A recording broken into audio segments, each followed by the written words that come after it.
কি অবস্থা সবার? আশা করছি সবাইকেই ভালো আছো। আমরা আজকে গুণগত রসায়ন চ্যাপ্টারের ছোট ছোট তিনটা নীতি নিয়ে একটু আলোচনা করব। সেটা হচ্ছে যে আমরা ইলেকট্রন বিন্যাস যে করি, সেই ইলেকট্রন বিন্যাসের যে নীতি আছে তিনটা, সেই তিনটা নীতি নিয়ে হলো আমরা আলোচনা করব। তিনটা নীতি হইতেছে আমাদের কি, যে আউফবাউ নীতি, হুন্ডের নীতি এবং পোলের বর্জন নীতি। এবং এই তিনটা নীতি পড়ার পরে আমরা হলো কি, যে ইলেকট্রনের কোয়ান্টাম নাম্বারের হলো যে সেট থাকে, যে একটা ইলেকট্রনের জন্য যে চারটা কোয়ান্টাম সংখ্যা থাকে আমরা আগে পড়ে আসছি, তাদের ওই সেট নির্ণয় করাটা আর কি দেখবো। ঠিক আছে, তাহলে আমরা একটা একটা করে যদি একটু দেখি, এই জিনিসগুলো তোমাদের ছোট ক্লাসে থাকে 9-10-এ, সো একটু আইডিয়া আছে, আমরা একটু থিমগুলো জাস্ট ক্লিয়ার করে দিই। আচ্ছা, আউফবাউ নীতির আমাদের মেইন পয়েন্ট হলো কি ছিল, যে ইলেকট্রন অরবিটালে প্রবেশের ক্ষেত্রে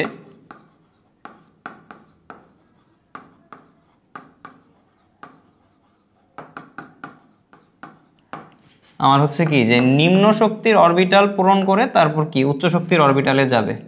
তাহলে আমাদের হলো যে নিম্ন শক্তির অরবিটাল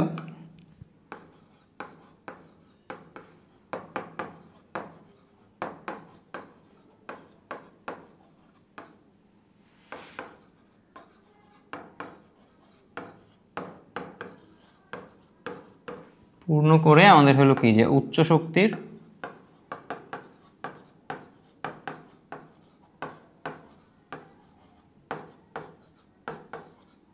অরবিটালে প্রবেশ করবে। ঠিক আছে, আচ্ছা, তাহলে এখন কথা হইতেছে আমাদের কি, যে অরবিটালের শক্তি বলতে আমরা আসলে কি বুঝি। তাহলে আমরা অরবিটালের শক্তি বলতে আসলে বুঝবো যে ওই অরবিটালের জন্য আমাদের হলো কি, আমরা তো কোয়ান্টাম সংখ্যা পড়ে আসছি, যে এন এর ভ্যালু এবং এল এর যেই ভ্যালু, এই দুই ভ্যালুর উপর ডিপেন্ড করে আমাদের হলো কি, যে অরবিটালের শক্তিটা হলো ডিপেন্ড করবে। ঠিক আছে, মানে কোন কক্ষপথের কোন অরবিটাল আমরা বলতেছি, ওই অনুযায়ী হলো কি ওই অরবিটালের শক্তি কম না বেশি, এগুলো আমরা একটু তুলনা করব। তাহলে আমরা যদি অরবিটালের শক্তি বলি, তাহলে অরবিটালের শক্তি তোমার হলো নির্ণয় করার পদ্ধতি হইতেছে যে এন এবং কি আমার এল এর সাপেক্ষে। তাহলে এন এল এর সাপেক্ষে নিয়মগুলো হইতেছে কি, যে এন প্লাস এল এর ভ্যালু যার বেশি হবে,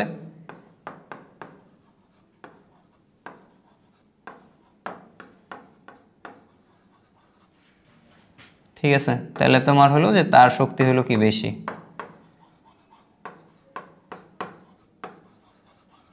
আচ্ছা, এবং সেকেন্ড পয়েন্ট হলো যদি সমান হয়, তাহলে পরের পয়েন্ট হইতেছে যে সমান হইলে এন এর মান যার বেশি সে হলো আমার কি,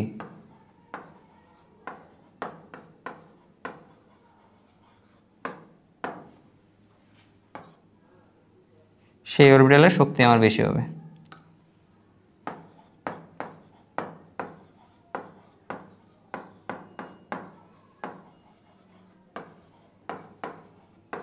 ঠিক আছে, তাহলে এই হলো আমাদের কি কথা হতো। তাহলে যে কোনো দুইটা তিনটা অরবিটাল যদি আমার দেয়, তাহলে তাদের শক্তি নির্ণয় করার প্রসেস হলো এই, যে এন প্লাস এল এর ভ্যালু আমরা দেখবো, যদি সমান হয় তাহলে আমার কি এন এর মান যার বেশি তার শক্তি কি হবে, বেশি হবে। আচ্ছা, আমরা দুই একটা এক্সাম্পল যদি একটু দেই, যে 1s, তারপর ধরো যে 3s, 2p, 4s, 5d, 4f, এগুলার ধরো আমরা যদি শক্তির ক্রম আকারে আসলে সাজাইতে চাই, তাহলে তার ক্ষেত্রে আমাদের ভ্যালুগুলা কি হবে দেখো তো। ধরো আমাদের 1 প্লাস এস এর ভ্যালু হলো কত, 0, তাহলে এই ভ্যালু হবে 1। 3 প্লাস হলো এস এর ভ্যালু কত, 0, তাহলে এইখানে আমার কত হবে 3। তারপর 2 প্লাস কত হবে 1, তাহলে এইখানেও কত 3। 4 প্লাস 0, তাহলে এটা হবে 4। 5 প্লাস ডি এর ভ্যালু কত ছিল আমাদের 2, তাহলে এটা হলো কত 7। 4 প্লাস এফ এর ভ্যালু মানে হলো কত 3, তাহলে এগুলো হলো কি 7। আচ্ছা, এসপিডিএফগুলো আমরা একটু লিখে রাখি। ধরো এস হলো 0, পি হলো কত 1, ডি হলো 2 এবং এফ হলো কত আমাদের 3। আচ্ছা, তাহলে এখন আমাদের ওই ভ্যালু দিয়ে যদি ক্রমগুলা সাজাই, তাহলে আমাদের কি একের মধ্যে একটাই আছে 1s, তাহলে তার চাইতে অধিক শক্তি আমার কি হবে, এই 3 যেটা আছে 3s এবং কি 2p, এবং এই দুইটার ভ্যালু এখন কি হলো n প্লাস এল তো আমার ইকুয়াল। তাহলে আমরা এখন দেখবো হলো p এর মান হলো যার বেশি তার শক্তি হলো বেশি হবে, এবং 2p এর মধ্যে হলো কি n এর ভ্যালু যার বেশি তার শক্তি হলো কি হবে। তাহলে n এর ভ্যালু কি আমাদের এই 3 এবং এটার n এর ভ্যালু হলো কত 2, তাহলে আমার হলো 3s এর 3 কি হবে বড়, যেহেতু শক্তি বেশি হবে। 2p এর মধ্যে যেহেতু 2 আছে, তাহলে আমাদের কি শক্তিটা কি হবে কম। তাহলে আমাদের 2p এর এনার্জি বা শক্তি এর উপর হলো কি আমাদের 3s। তারপর ধরো আমরা যদি 4s বলি 4s, এবং এই যে আবার 7 7 কি হলো সেম হলো, তাহলে 5d এবং 4f এই দুইটার মধ্যে আমার শক্তি বেশি হবে কার, 5d এর অবশ্যই শক্তি বেশি হবে, এবং 4f এর শক্তি কি হবে কম হবে।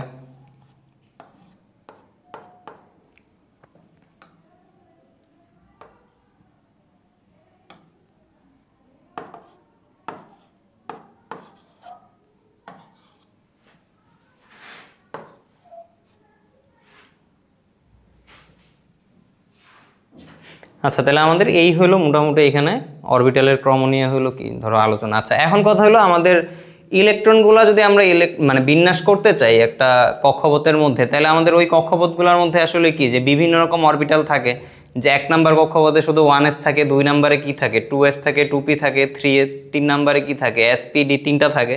তাহলে এরকমভাবে আমাদের যে পর্যায় সারণী আছে, আমরা যদি সেইখানে হলো কি যে টোটাল একটা ক্রম আসলে বের করতে চাই, যেমন আমাদের 1 এর জন্য হলো কি 1 এর 1s আছে, তারপর হলো কি আর কিছুই তো 1 এর নাই, তাহলে আমাদের পরে হলো 2 এর হলো আমার কি থাকে 2s আছে এবং 2p আছে, এরপরে আমার 3 এর আছে কি 3s 3p 3d এবং পরে কি আছে 4s। এখন আমরা যদি নর্মালি ধরো এইভাবে বসাইতাম যে 1 নাম্বার ফিল আপ করলাম, 2 নাম্বার কক্ষপথ ফিল আপ করলাম, 3 নাম্বার ফিল আপ করলাম, পরে 4 নাম্বার ফিল আপ করবো, তাহলে এই ক্ষেত্রে আসলে জিনিসটা কি হয়, ধরো আমরা যদি এই পর্যন্ত আসলে ঠিক থাকে, আমরা 3ডির ক্ষেত্রে এনার্জি দেখলে হলো তোমার কত হয় যে 3 + 2 5, আর এইদিকে তোমার হলো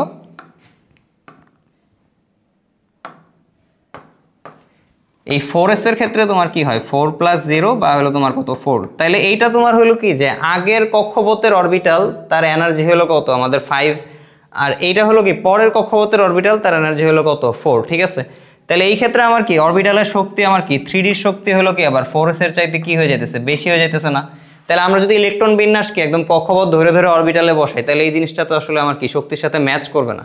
তাহলে আমরা অরবিটালের জন্য যদি একটা বড়সড় ক্রম আসলে পড়ি, তাহলে ক্রমটা আসলে কিভাবে পড়তে পারি, ধরো আমাদের 1 নাম্বার কক্ষপথের যতগুলো অরবিটাল 2 এর 3 এর 4 এর 5 6, আমাদের কক্ষপথ যেহেতু হলো কি 7টা পর্যন্ত টোটাল পর্যায় সারণীতে আছে, আমরা যদি টোটাল একটা ক্রম লিখি, তাহলে ক্রমগুলো আসলে কিরকম হবে, প্রথমে আমাদের থাকে হলো 1s এর পরে আমার হলো কি 2s, পরে হলো কি 2p, এরপরে হলো কি 3s 3p, পরে হলো আমার কি যে 3d জিনিসটার আগে আসে না, আগে আসে আমাদের কি 4s, তারপর হলো তোমার কি 3d, তারপর হলো কি 4p, এবং 4p এর পরে আমাদের আসবে হলো কি 5s এর পরে আমার 5p না এসে আমাদের আসে হলো কি যে 4d,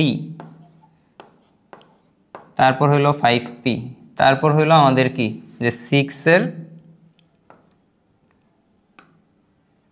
এর6s এর পরে আসে হলো আমাদের কি 4f, তারপর আসে হলো কি 5d,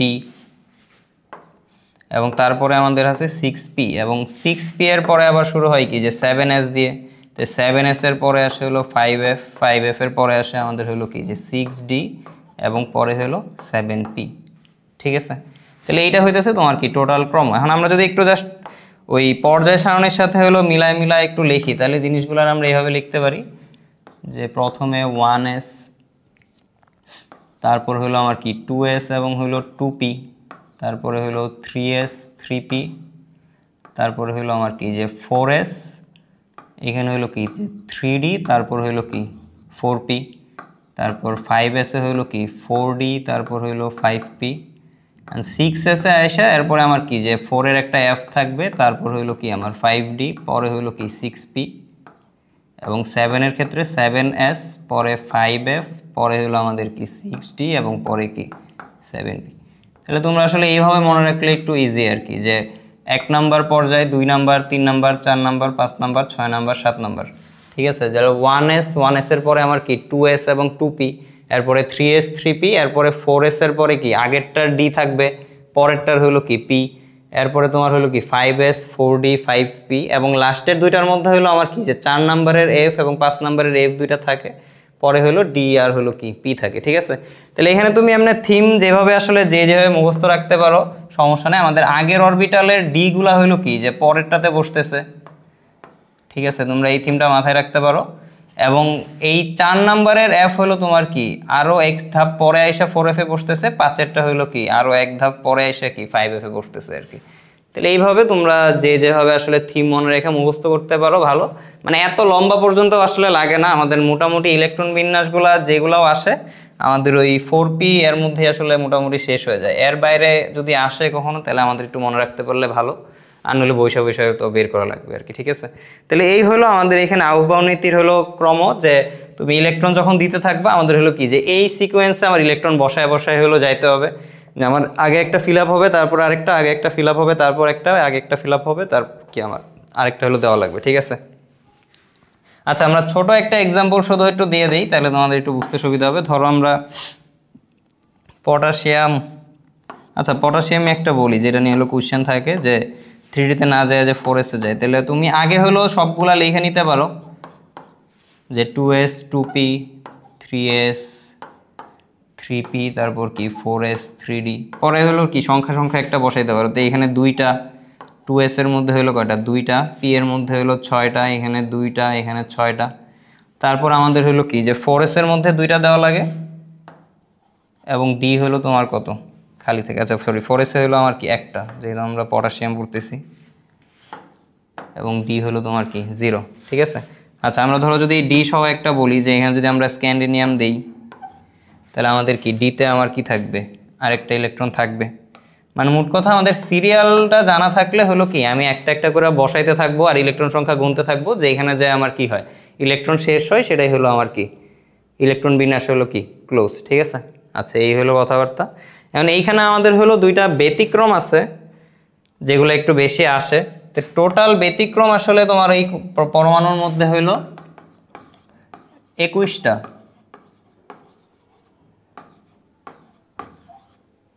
ঠিক আছে। এর মধ্যে 2টাই আসলে আমাদের কি একটু কমন আসে, এই 2টাই আমি একটু দেখাই, ক্রোমিয়াম এবং কপার।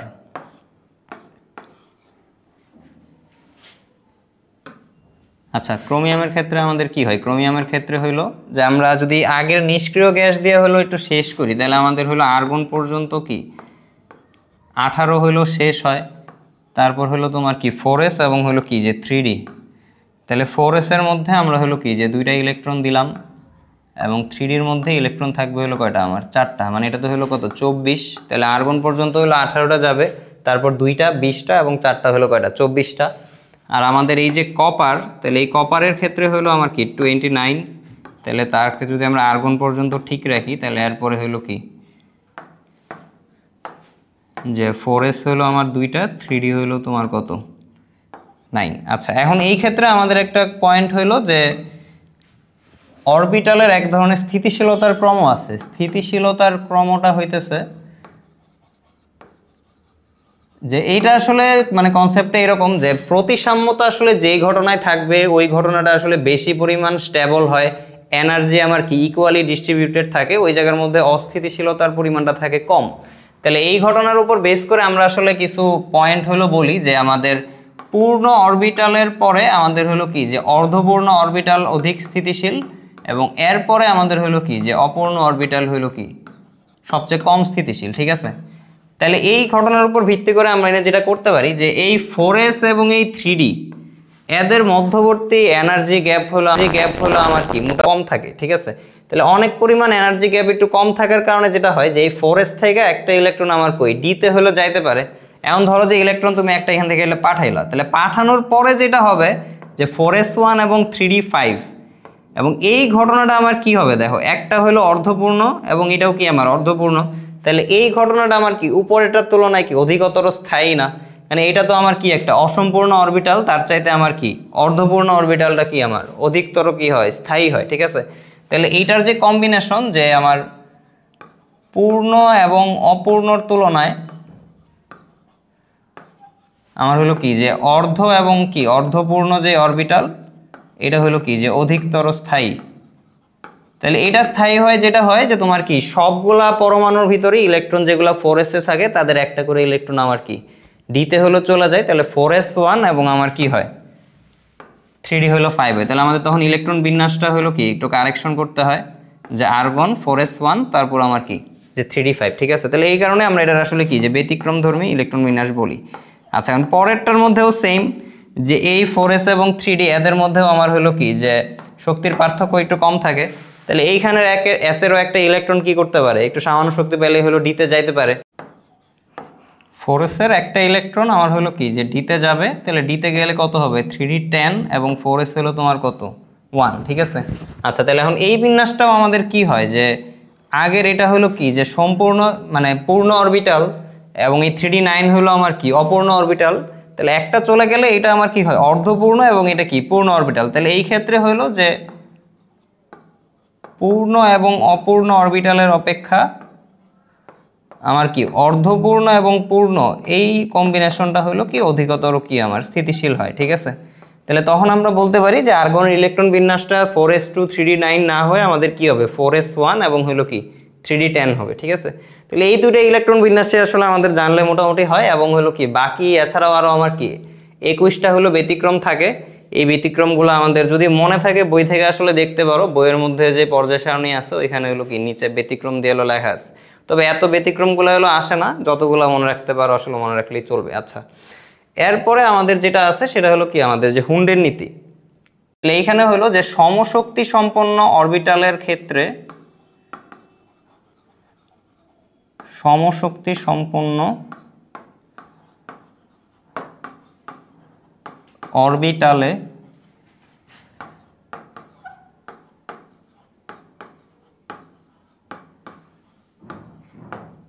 ইলেকট্রন প্রবেশ করার সময় সর্বাধিক পরিমাণ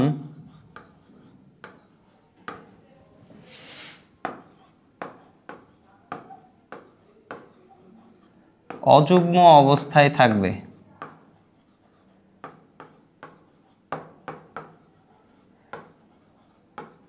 ঠিক আছে, এবং এই অযুগ্ম ইলেকট্রনগুলো আমার থাকবে হলো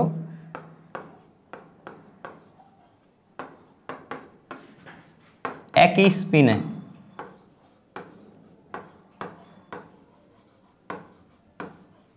ঠিক আছে, আচ্ছা তাহলে তার কথা হইতেছে যে সমশক্তি সম্পন্ন অরবিটাল, তাহলে সমশক্তি সম্পন্ন অরবিটাল আসলে তোমার কোনগুলা?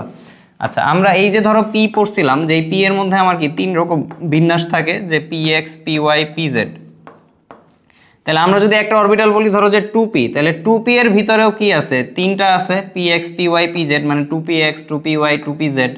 3p যদি আমি বলি তাহলে 3p এর মধ্যেও আমার কি আছে 3px, 3py, 3pz।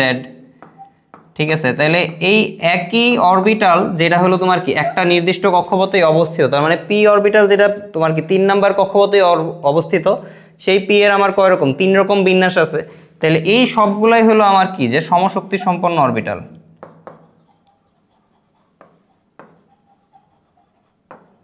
ঠিক আছে, আবার এই 2 এর যতগুলো আমার কি আছে পি আছে, তাহলে এইগুলোর সব আবার কি আমার সমশক্তি সম্পন্ন অরবিটাল। ঠিক আছে, তাহলে এরপর আমরা যদি ধরো যে 3 এর ডি বলি, তাহলে 3 এর ডি এর যে 5টা থাকে বিন্যাস, তাহলে এই প্রতিটা বিন্যাস বা ডি এর যে প্রতিটা 5টা ছোট ছোট অরবিটাল আমরা আগে পড়ছিলাম যে এই সবগুলাই হলো আবার তোমার কি যে সমশক্তি সম্পন্ন। ঠিক আছে, তার মানে মোট কথা হুন্ডের নীতিটা হলো যে আমি কি এই 3pর মধ্যে একটা ইলেকট্রন দিলাম বা দূরে ইলেকট্রন দিলাম, তারা এখন এই 3pর ভিতরে যে 3টা বিন্যাস আছে তাদের মধ্যে কিভাবে বিন্যস্ত হবে সেটা নিয়ে। তাহলে সমশক্তি সম্পন্ন অরবিটালে ইলেকট্রন প্রবেশের ক্ষেত্রে আমার হলো কি সর্বাধিক পরিমাণ, তাহলে সর্বাধিক পরিমাণ কি অবস্থায় থাকবে অযুগ্ম, মানে হলো তোমার কি যে বেজোড় অবস্থায় থাকবে। মানে ইলেকট্রন একটা অরবিটালে আমি কয়টা থাকতে পারে বলছিলাম যে 2টা করে থাকতে পারে, তাহলে হয় জোড় থাকবে অথবা কি আমার বিজোড় সংখ্যক থাকবে।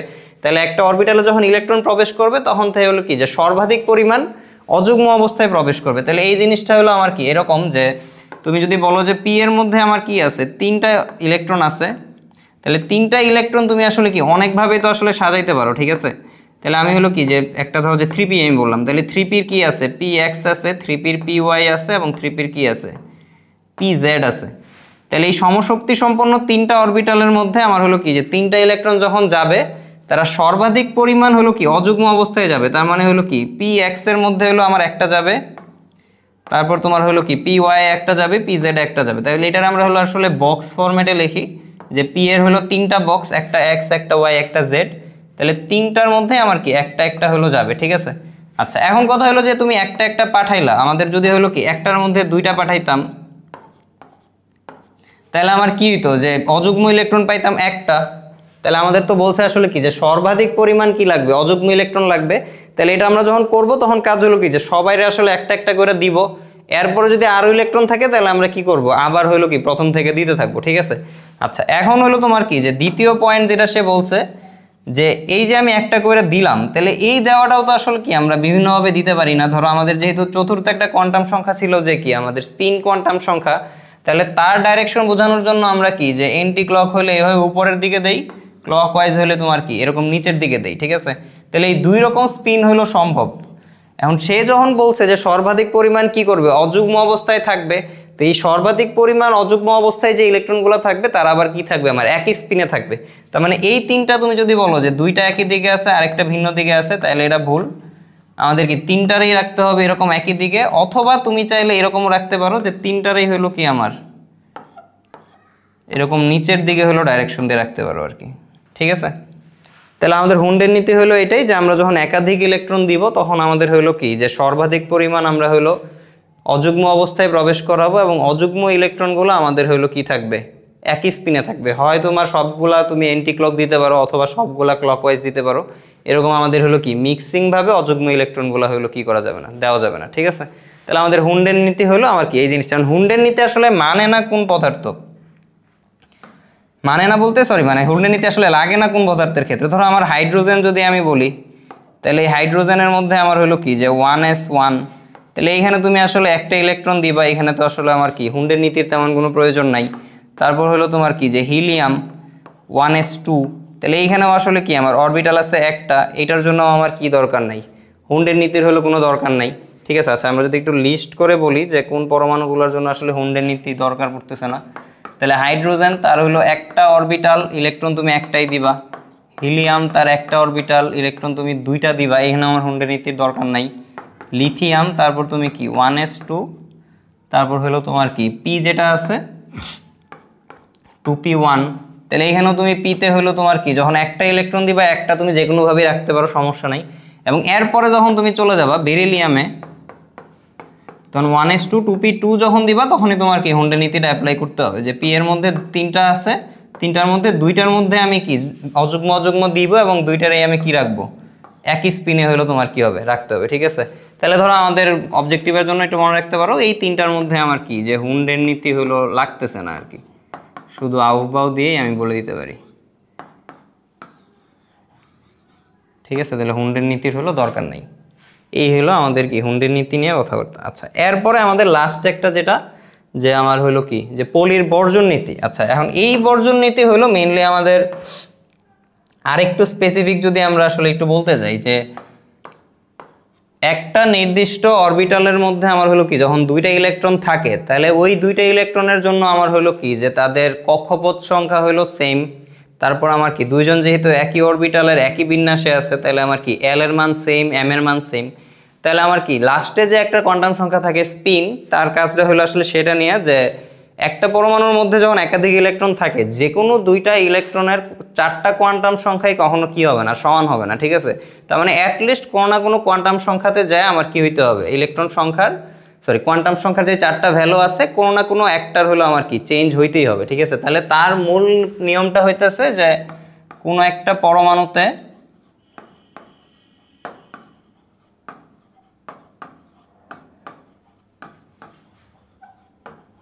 যে কোনো দুইটি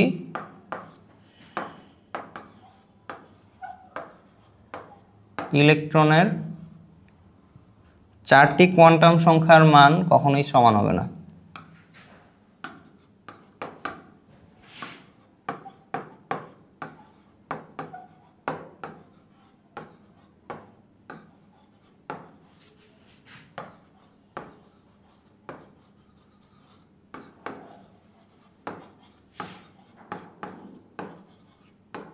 ঠিক আছে, তাহলে এইটা হইতেছে কি আমাদের হলো এই রুলসটা আর কি। তাহলে আমাদের এইটার উপর ভিত্তি করে আমরা ধরো যদি একদম সিম্পল একটা উদাহরণ দিই, ধরো যে হিলিয়াম তার 1s2, তাহলে একটা ইলেকট্রন তোমার হলো কি যে এই 1s এর মধ্যেই আছে, আরেকটা ইলেকট্রনও কি আমার 1s এর মধ্যেই আছে। তাহলে আমি যদি প্রথম ইলেকট্রন এবং দ্বিতীয় ইলেকট্রনের জন্য আমি কি কোয়ান্টাম সংখ্যাগুলো বলি, তাহলে প্রথম ইলেকট্রনের জন্য n হইলো 1, l হইলো কি 0, m এর মানও কত 0, তো এইটাও 1, এটাও 0, এটাও 0। এখন যে স্পিন যেটা, এই স্পিনে আইসাও তোমার কি হইতে হবে, অত্যন্ত ব্যতিক্রমটা হইতে হবে। তাহলে আমাদের স্পিনের ভ্যালু যেহেতু দুই রকম হইতে পারে, প্লাস হাফ, তাহলে আরেকটা তোমার কি দিতে হবে যে মাইনাস হাফ। তার মানে আমরা এই যে তোমার একটা অরবিটালের মধ্যে কি ইলেকট্রন হলো দিব, তাহলে একটা অরবিটালের মধ্যে আমার কি দুইটা করে ইলেকট্রন থাকতে পারে, বা পি যদি আমরা বলি পি এর তিনটা বিন্যাসের প্রত্যেকটাতে দুইটা করে থাকতে পারে। তাহলে প্রতিটাতে যখন তুমি দুইটা ইলেকট্রন দিবা, একটা যে স্পিনে দিবা আর একটা আমার কি তার বিপরীত স্পিনে দেওয়া লাগবে। যদি একই স্পিনে দিয়ে দাও তাহলে চারটাই কি হয়ে যাবে, আসলে সেম হয়ে যাবে। তাহলে এই কারণে আমাদের হলো কি যে এই পয়েন্টটা মেইনলি আমাদের ওই স্পিন কোয়ান্টাম সংখ্যার ধরো যে অ্যাপ্লাই হিসাবে আসলে বলতে পারো। এখন যে কোনো জায়গার মধ্যে ইলেকট্রন দুইটা নিলে চারটার যে কোনো একটা, ধরো তুমি স্পিন সেম পাইছো, এল ভিন্ন পাইতে পারো, এম ভিন্ন পাইতে পারো।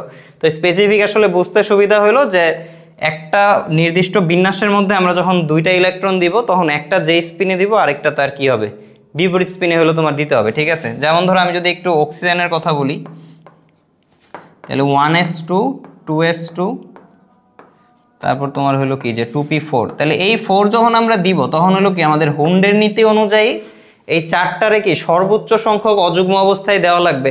তার মানে আমি ফার্স্টে হলো কি এই চারটা ফার্স্টে সবাইরে একটা করে দিব এবং কি সবাইরে একই স্পিনে রাখবো। পরে তুমি যখন চতুর্থটা দিবা তখন তুমি হলো কি আবার এই তিনটার যে কোনো একটার মধ্যে হলো তোমার দেওয়া লাগবে। এখন তখন তুমি যেটা দিবা তখনই তোমার এই পৌলির বর্জন নীতিটা দেওয়া লাগবে, যে ওই ইলেকট্রনটা বসানোর সময় তুমি একই স্পিনে আর বসাইতে পারবো না, তোমার হলো কি যে বিপরীত স্পিনে কি করতে হবে, বসাইতে হবে। ঠিক আছে, তাহলে আমরা হুন্ডের নীতি এবং পলির বঞ্জন নীতি একসাথে অ্যাপ্লাই করে হলো কি যে একদম ইলেকট্রনের বিন্যাসটা কি করি পরিপূর্ণভাবে হলো শেষ করতে পারি। যে একটা অরবিটালে হুন্ডের নীতি অনুযায়ী সবাইরে আগে তুমি কি করবা, একই স্পিনের অযুগ্ম দিবা, এরপরে যতগুলো ইলেকট্রন বাকি থাকবে ওইগুলো সব আমার কি একটা একটা করে বিপরীত স্পিনে কি প্রত্যেকটা অরবিটালে আমার কি দিয়ে দিয়ে যাইতে হবে। ঠিক আছে, তাহলে পলির বর্জন নীতি হলো আমার এতটুকুই যে কোনো একটা পরমাণুতে দুইটা ইলেকট্রনের চারটা কোয়ান্টাম সংখ্যার মান কি হবে না, কখনোই সমান হবে না। যে কোনো দুইটা ইলেকট্রনের জন্য আমার কি মিনিমাম হলেও একটা না একটা কোয়ান্টাম সংখ্যাতে অবশ্যই কি থাকতে হবে, চেঞ্জ হলো আমার থাকতেই হবে। ঠিক আছে, তো এই হলো কথাবার্তা আর কি। আচ্ছা, এখন আমরা ধরো যদি এই তিনটা টার্ম যেহেতু পড়ছি যে ইলেকট্রন কখন কখন কোন অরবিটালে যায়, তাহলে আমরা আগে যে কোয়ান্টাম সংখ্যাটা পড়ে আসছিলাম সেই কোয়ান্টাম সংখ্যা অনুযায়ী ইলেকট্রন সংখ্যার যে সেট নির্ণয় করে এই টার্মটা একটু দেখি। এটা আমাদের মোটামুটি অবজেক্টিভের জন্য ভালো পরিমাণে ইম্পর্ট্যান্ট, যে একটা ইলেকট্রনের জন্য কোয়ান্টাম নাম্বারের সেট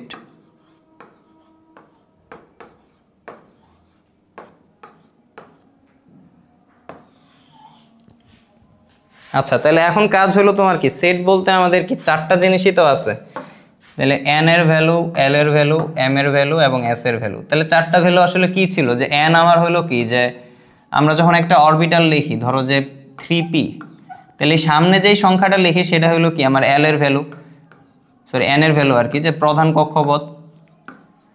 তারপর আমি যে পি লিখি বা এস লিখি বা ডি লিখি বা এফ লিখি, তাইলে এগুলার প্রতি আমার হলো কি ডিপেন্ড করতো কি যে এল এর ভ্যালুগুলা, যে এস এর জন্য তোমার হইলো কত 0, পি এর জন্য হইলো 1, ডি এর জন্য হইলো 2, এফ এর জন্য হইলো কত 3। তাহলে এই জিনিসগুলো আবার এখানে থাকবে। এরপরে এম হলো তোমার কি ছিল, যে আমাদের এই যে অরবিটালগুলো আরো এক একটা তোমার কি বিভিন্ন ভাগে বিন্যস্ত ছিল। তাহলে এখানে হলো তোমার কি যে বিভিন্ন বিন্যাসে এম এর মানগুলা, এগুলো আমরা একটু দেখবো এক্সাম্পলে। আর এস এর মান তোমার কি দুইটা হইতে পারে, হয় প্লাস হাফ অথবা কি মাইনাস হাফ। ঠিক আছে, আচ্ছা তাহলে আমরা ফার্স্টে ধরো যদি হাইড্রোজেনের জন্য যদি বলি যে 1s1, তাহলে তার ইলেকট্রনের জন্য এন এর মান হলো আমার কত 1, এল এর মান হলো 0, এল এর মান 0 হইলে এম এর মানও হয় 0, এবং স্পিনের মান হয় তুমি প্লাস হাফ দিবা অথবা হইলো কি মাইনাস হাফ দিবা, মানে দুইটা একসাথে রাখা যাবে না, যে কোনো একটা, প্লাস হাফ দিলেও সমস্যা নাই, মাইনাস হাফ দিলেও সমস্যা নাই। আচ্ছা, এখন এইখানে একটা অবজেক্টিভিটি মনে রাখতে পারো, আমরা যে পলির বর্জন নীতি পড়লাম, এই হাইড্রোজেন একমাত্র পরমাণু যার জন্য হইলো কি যে আমার পলির বর্জন নীতি হইলো খাটানোর দরকার নাই। ঠিক আছে, কারণ তার মধ্যে ইলেকট্রন আসেই হলো আমার দুইটা। তাহলে বর্জন নীতির মধ্যে আমরা কি বলছিলাম, যে একাধিক ইলেকট্রন বিশিষ্ট পরমাণুর মধ্যে ওই একাধিক ইলেকট্রনের মধ্যে হলো কি থাকবে, মিনিমাম একটা হলো কোয়ান্টাম সংখ্যার পার্থক্য থাকবে, কারণ তার মধ্যে ইলেকট্রন আসেই হলো একটা। তাহলে এখানে আমার আসলে কি পলির বর্জন নীতি আর কি করতে হয় না, অ্যাপ্লাই করতে হয় না। আচ্ছা, এখন ধরো আমরা যদি একটা উদাহরণ দিয়ে আসলে সবগুলো একটু বলি, যেমন ধরো যে নাইট্রোজেন।